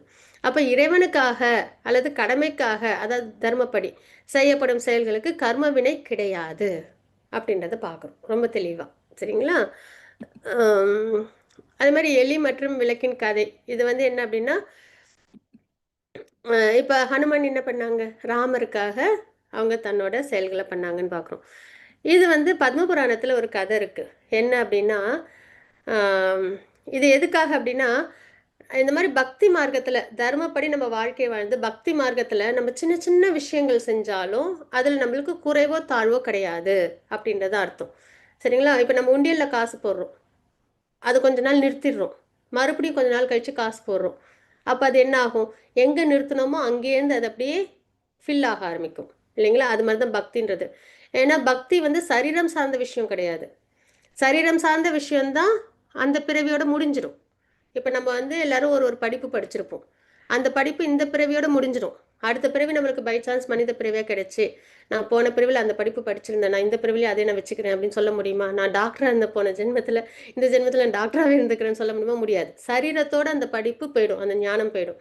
ஆனால் பக்தி அப்படின்றது ஆத்மாவோட சம்மந்தப்பட்டது, ஆத்மா எப்பயுமே உள்ளது இல்லையா? ஸோ அந்த வகையில் ஒரு சின்ன சின்ன பக்தி நம்ம பண்ணாலும் அது நம்மளை என்ன பண்ணும், மிகப்பெரிய பயத்துலேருந்து நம்மளை விடுவிக்கும். 2.40 ஸ்லோகத்தில் வரும். சரிங்களா? என்ன பயம் நமக்கு அப்படின்னு பார்த்தா பர்த் டெத் லைஃப் சைக்கிள் தான். சரிங்களா? அந்த பிறப்பிறப்பு சுழற்சிலேருந்து நம்மளை வெளியில் கொண்டு வரும் பக்தி அப்படின்றது. அப்போ பகவான் என்னென்னா எப்படி சொல்கிறாங்கன்னா, சின்ன சின்ன விஷயங்கள் பக்தியில் ஒரு பேபி ஸ்டெப்பு, நியோஃபைட் ஸ்டெப் எடுத்து வச்சா கூட அது என்ன ஆகும், குறைவோ தாழ்வோ அதில் ஏற்படாது அப்படின்றதான். இதில் நம்ம என்ன பார்க்குறோம் அப்படின்னா, ஒரு கோயிலில் வந்துட்டு ஒரு விளக்கு ஒன்று எரியுது, அந்த விளக்கு வந்து அப்படியே அணையிற நேரத்தில் அதில் அப்படியே அந்த ரெட்டு கலரில் இருக்குது அந்த திரி. சரிங்களா? அதை வந்து எலி பார்த்துட்டு என்ன நினைக்குதுன்னா, அது ஏதோ ஒரு பழம் அப்படின்னு நினச்சி அதை போய் சாப்பிட்றதுக்காக ஆசையாக போகுது. அப்போ அந்த அணைய போகிற நேரத்தில் அந்த நெருப்பு இருக்கும் இல்லையா, அது வந்து அதோட முடியில் பட்டு அது வந்து நெருப்பு பற்றிக்குது அது மேலே. சரிங்களா? பத்மபுராணத்தில் வர ஸ்டோரி. அப்போ அது அந்த வேதனையில் துள்ளுது. சரிங்களா? அப்போ பகவான் பார்க்குறாங்க, அதை என்ன பண்ணுறாங்கன்னா, அது வந்து வேதனையில் தான் துள்ளுது. ஆனால் பகவான் என்ன பண்ணுறாங்க அப்படின்னா, நீ இதையே எனக்கு ஆரத்தி காமிக்கிறதா நான் எடுத்துக்கிறேன், உனக்கு நான் வந்து முக்தி தரேன், மோட்சம் தரேன், வா அப்படின்னு சொல்லி பகவான் வந்து அந்த ஆத்மாவை எடுத்துக்கிறாங்கன்றதை பார்க்குறோம். சரிங்களா? அப்போனா என்னென்னா, பக்தியில் சின்ன சின்ன விஷயங்கள் நம்ம பண்ணும்போது அது பகவான் என்ன பண்ணுறாங்க, நல்லபடியாக ஸ்ரீகரிச்சுக்கிறாங்க. அதில் குறைவோ தாழ்வோ என்றைக்கும் நமக்கு கிடையாதுன்றதை பார்க்குறோம். அதுக்கப்புறம் சமூக பொறுப்பு. இப்போ வந்து அர்ஜுனன் யார் அப்படின்னு பார்த்தோன்னா, குந்தி மகாராணியோட டைனஸ்டியும் அவங்க வந்து ரெப்ரசன்ட் பண்ணுறாங்க, பாண்டுவோட டைனஸ்டியும் அவங்க ரெப்ரசன்ட் பண்ணுறாங்க இல்லைங்களா? அந்த வகையில் இப்போ அவங்க வந்து போர்லேருந்து விலகி போயிடுறாங்க அப்படின்னா என்ன ஆகும் அப்படின்னா, அவங்களுக்கு பின்னாடி வர சந்ததியில் உள்ளவங்க என்ன பண்ணுவாங்க, அர்ஜுனன் போர் பண்ணல இந்த காரணத்துக்காக, அதனால் நாங்களும் பண்ணல அப்படின்னு சொல்லி அவங்கள ஃபாலோ பண்ணுற மாதிரி ஆகிடும் இல்லைங்களா? அது மாதிரி சிறந்த மனிதன் எதை செய்கிறானோ அதே மற்றவர்களும் பின்பற்றுகிறார்கள். இது வந்து நம்மளுக்கு வந்து 3rd சாப்டரில் வரும். சரிங்களா? 3.21லையும் வரும் நமக்கு. இங்கே வந்து என்னென்னா, ஒரு குடும்பத் தலைவர் தன்னோட வீட்டில் இருந்து செய்ய வேண்டிய அந்த சம்ஸ்காரங்கள், அதுக்கப்புறம் அந்த பித்ருக்கடன், அந்த பூஜைகள் இதெல்லாம் அவங்க கரெக்டாக செய்யணும். அப்படி செய்யும்போது தான் என்ன ஆகும், அவங்களுக்கு அடுத்தடுத்த தலைமுறைகள் அதை வந்து ஃபாலோ பண்ணுவாங்க நம்ம பார்க்குறோம் இல்லைங்களா? ஸோ அந்த வகையில் இங்கே அதை சொல்லி என்ன சொல்லியிருந்தாங்க அர்ஜுனன் வந்து, ஹம், அந்த குடும்பத்தில் சிரமம் வருது அப்படின்னா, அந்த குடும்பம் பாரம்பரியம் கெட்டு போகுதுன்னா, அதனால அது யார் உருவாக்குனாங்களோ அந்த ஒரு நிலைக்கு அந்த குடும்பத்தை அவங்களுக்கு வந்து நரகம் கிடைக்கும் அப்படின்னு சொல்லி சொன்னாங்கன்னு நம்ம பார்த்தோம் இல்லையா? ஸோ அதுக்கான விடையாக தான் நம்ம இங்கே பார்க்குறோம். சிறந்த மனிதர்கள் எதை செய்கிறார்களோ அதை மற்றவர்களும் பின்பற்றுகிறார்கள். நீங்கள் போரை விட்டு ஓடினால் அர்ஜுனன் சொல்றாங்க. இது வந்து முன்னுதாரணமாக ஆயிடும் பின்னாடி வரவங்களுக்கு.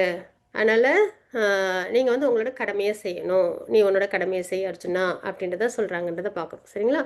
அதுக்கப்புறம் குழப்பம், மனக்குழப்பம்ன்றது பார்த்தோமா, முடிவெடுக்க முடியாதவனின் புத்தி பல கிளைகளாக சிதறி இருக்கும். நம்மளுக்கு இப்போ குழப்பம் இருக்குன்னா நம்மளால ஒழுங்காக ஃபோக்கஸ் பண்ணி சரியான தெளிவான முடிவு எடுக்க முடியாது இல்லையா? அப்போ நம்ம என்ன பண்ணணும்? அர்ஜுனன் என்ன பண்ணாங்க?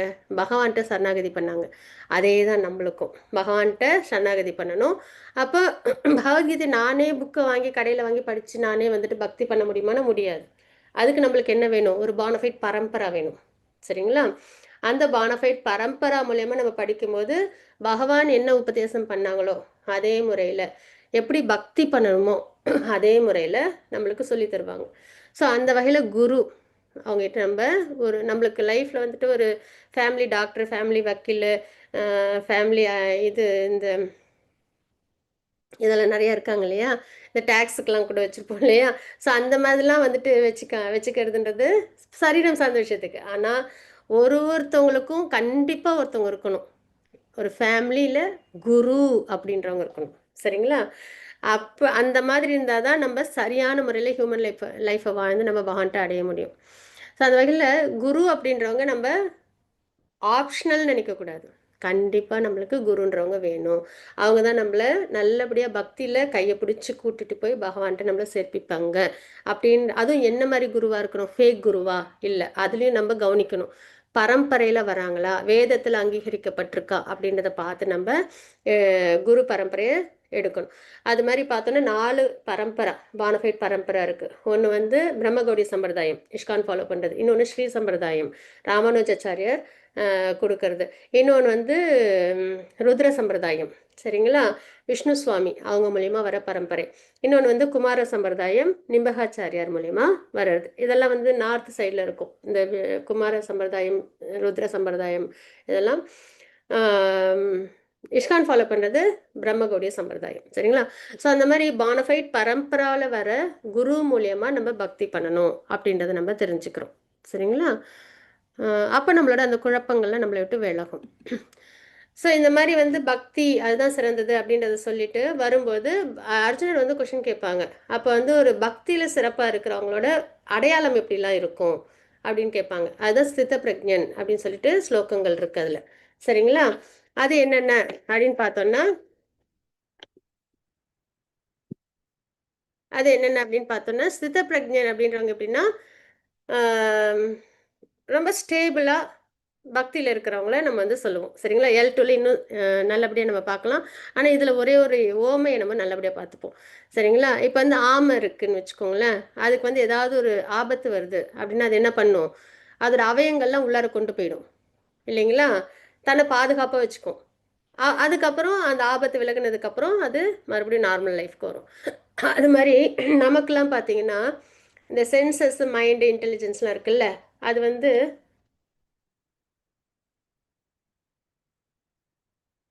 ஒரு நிமிஷம். ஓகே. அது மாதிரி இந்த இது ஆமை தன் கூட்டுக்குள் அவைங்களை அடக்குதல் போல. சரிங்களா? அந்த மாதிரி அவங்க ரொம்ப ஸ்டேபிளாக இருப்பாங்க. யார்? ஸ்தித பிரஜ்ஞன் அப்படின்றவங்க வந்து அவங்களோட பேச்சு, அவங்களோட நடத்தை, அவங்களோட அந்த சென்சஸ் எல்லாமே வந்து ரொம்ப ஸ்டேபிளாக இருக்கும் அப்படின்றத நம்ம பார்க்குறோம். சரிங்களா? அதுக்கப்புறம் வந்து 62, 63 ஸ்லோகம் யாரும் வாசிக்கிறீங்களா? பத்மா மாதாஜி யாரும் வாசிக்கிறாங்களா? ஹரே கிருஷ்ணா. யாராவது வாசிக்கிறீங்கன்னா வாசிங்க. ஜானகிராமன் பிரபுஜி வாசிங்க பிரபுஜி. हरे कृष्ण हरे कृष्ण। हरे कृष्ण प्रभुजी, पंचांग प्रणाम्स। त्यादो विषयान् पुंसः संगस्तेषु भजायते संगात् संजायते कामः कामात् क्रोध விஜாயுதே. புலநோக்கு பொருட்களை சிந்திப்பதால் மனிதன் அதன் மேல் பற்றுதலை வளர்த்துக் கொள்கிறான். அந்த பற்றுதலில் இருந்து காமமும் காமத்திலிருந்து கோபமும் தோன்றுகின்றன. குரோதாத் பவதி சம்மோகः சம்மோகः சம்ஸ்ருதி விப்ரஹ சம்ஸ்ருதி பிரம்மசாத் புத்திநாசோ புத்திநாசோ பிரண்யஸ்யதி. கோபத்திலிருந்து பூர்ண மயக்கமும் மயக்கத்தினால் நினைவு நிலை இழப்பும் ஏற்படுகின்றன. நினைவு குழம்புவதால் அறிவு இழக்கப்படுகிறது. அறிவு இழக்கப்பட்டவுடன் ஒரு மீண்டும் ஜட வாழ்க்கையில் விழுகிறான். ஹரே கிருஷ்ணம். அதை வாழ்வோடும்.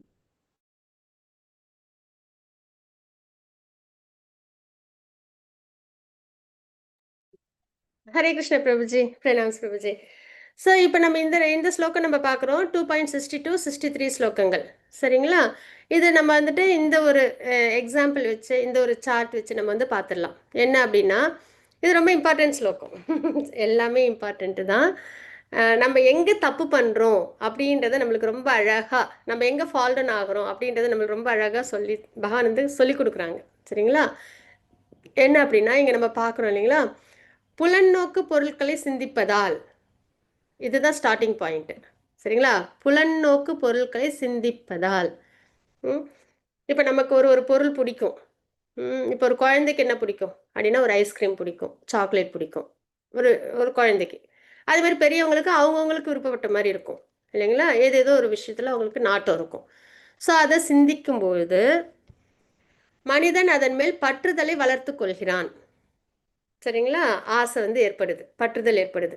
அந்த பற்றுதல்லேருந்து அது என்ன ஆகுது, ஃபஸ்ட்டு இப்போ ஒரு குழந்தை ஐஸ்கிரீம் பார்க்குது, இன்னொருத்தவங்க சாப்பிட்றாங்க, அது ஏஜில் ஒரு குழந்தை சாப்பிடுது, பார்த்தோன்னே அதுக்கு ஒரு பற்றுதல் வரும், ஓகே நம்மளுக்கும் ஐஸ்கிரீம் சாப்பிட்ணும் அப்படின்னு. அதுக்கப்புறம் அது என்ன ஆகும், காமமாக மாறும். காமன்னா ஆசை, தீவிரமாக ஆசை ஏற்படுது. அப்போ அவங்க அப்பா அம்மாட்ட போய் கேட்குது, எனக்கு வந்து ஐஸ்கிரீம் வேணும் அப்படின்னு. அப்பா அம்மா சொல்கிறாங்க, இப்போ உனக்கு வந்து ஜுரம் இருக்குது, வேண்டாம் அப்படின்னு வந்து சொல்கிறாங்க. அப்போ அது என்னவாகும், அந்த ஆசை வந்து கோபமாக மாறும்.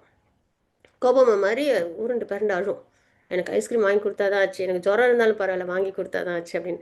அப்போ கோபத்தில் அது என்ன பண்ணும், அழுகும், அடம் பண்ணும் இல்லையா? அப்போ கோபத்துலேருந்து பூர்ண மயக்கம், தெளிவு இருக்காது. இல்லை அப்பா அம்மா நம்ம நல்லதுக்கு தான் சொல்கிறாங்க, ஐஸ்கிரீம் சாப்பிட்டா இன்னும் உடம்பு சரியில்லாமல் போயிடும், அதனால் நம்மளுக்கு வேண்டாம் அப்படின்லாம் யோசிக்க வராது. அது ஒரு மயக்கத்தில் எனக்கு வேணும், சாப்பிட்டே ஆகணும். ஏன்னா அந்த புலநோக்கு பொருட்களை சிந்திக்கிறதுனால இல்லைங்களா, அந்த மயக்கத்துலேருந்து நினைவு குழம்புறது, சரிங்களா?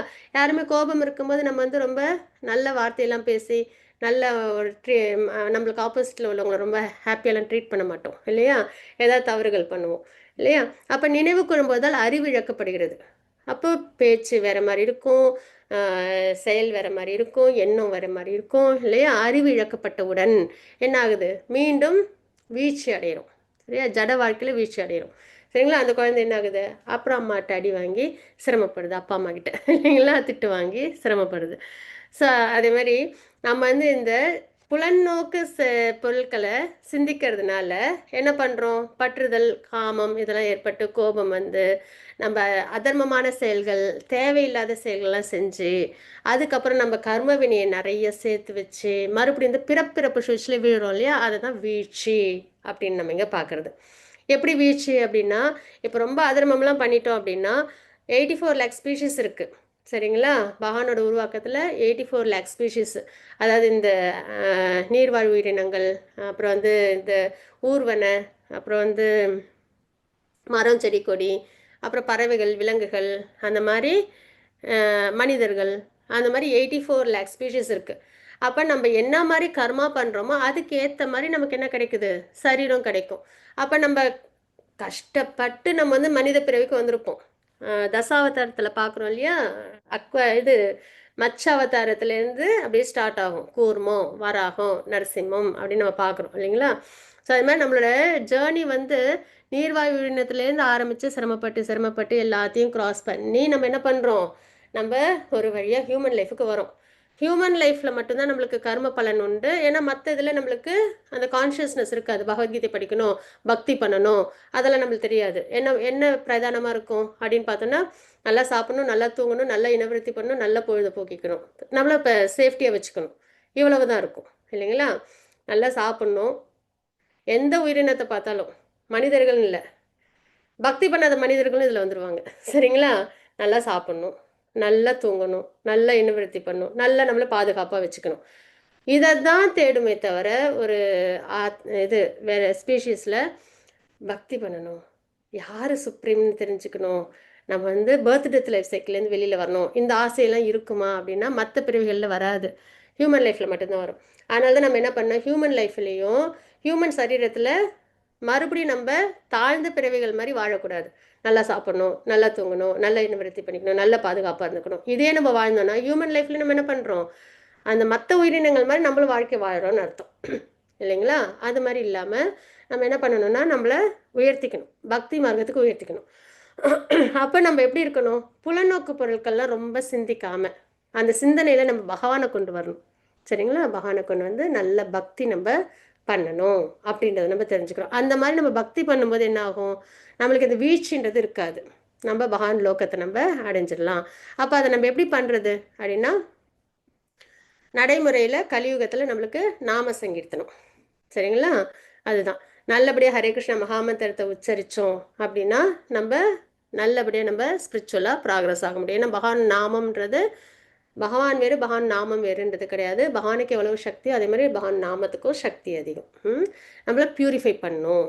அதனால் ஆப்ஷனல்லாம் கிடையாது, நான் வந்து முடிஞ்சால் பண்ணுறேன், இல்லைன்னா எனக்கு விருப்பம் இருந்தால் பண்ணுறேன் அப்படிலாம் இல்லை, கண்டிப்பாக பண்ணணும் அப்படின்றது தான். ஏன்னா ஃபுட் ஃபார் சோல், நாம சங்கீர்த்தனன்றது எப்படி நம்மளுக்கு பசிக்குது, டயர்டாக இருக்கும்போது நம்மளுக்கு சாப்பிட்றோம், தெம்பு கிடைக்குது, அதே மாதிரி ஆத்மாவுக்கு தேவையான ஃபுட் என்ன அப்படின்னா நம்ம செய்கிற அந்த நாம ஜபம் தான். நம்ம நாம ஜபம் பண்ண பண்ண ஆத்மா நல்ல ஃப்ளரிஷ்டாக நல்ல பக்தியில் தழைச்சி பகவானை பக்தி பண்ணி பகவான் அடையிறோம். சரிங்களா? அதனால் நாம சங்கீர்த்தனம்ன்றது ரொம்ப இம்பார்ட்டண்ட்டு.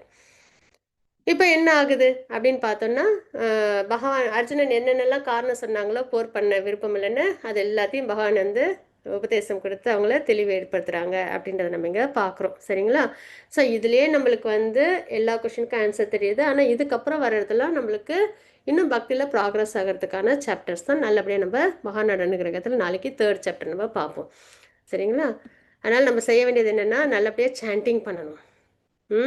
இவங்க தான் வந்து பஞ்சதத்வா, சைத்தன்ய மகாபிரபு, நித்யானந்த பிரபு, அத்வைதாச்சாரியர், கதாதரர், ஸ்ரீவாஸ்.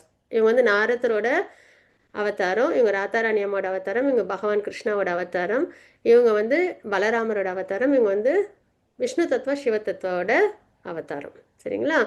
ஸோ இவங்க எல்லாரும் சேர்ந்தது நாம சங்கீர்த்தனத்தை நமக்கு கலியுகத்தில் கொடுத்துருக்காங்க. ஸோ அந்த வகையில் இவங்களோட நாமத்தை சொல்லி இவங்ககிட்ட பிரார்த்தனை பண்ணிக்கிட்டு பக்தியில் நல்லபடியாக முன்னேற்றம் அடையணும் அப்படின்றத வேண்டிக்கிட்டு, ஜெய் ஸ்ரீ கிருஷ்ண சைத்தன்ய பிரபு நித்யானந்த ஸ்ரீ அத்வைத கதாதர ஸ்ரீவாசதி கௌர பக்த விருந்த.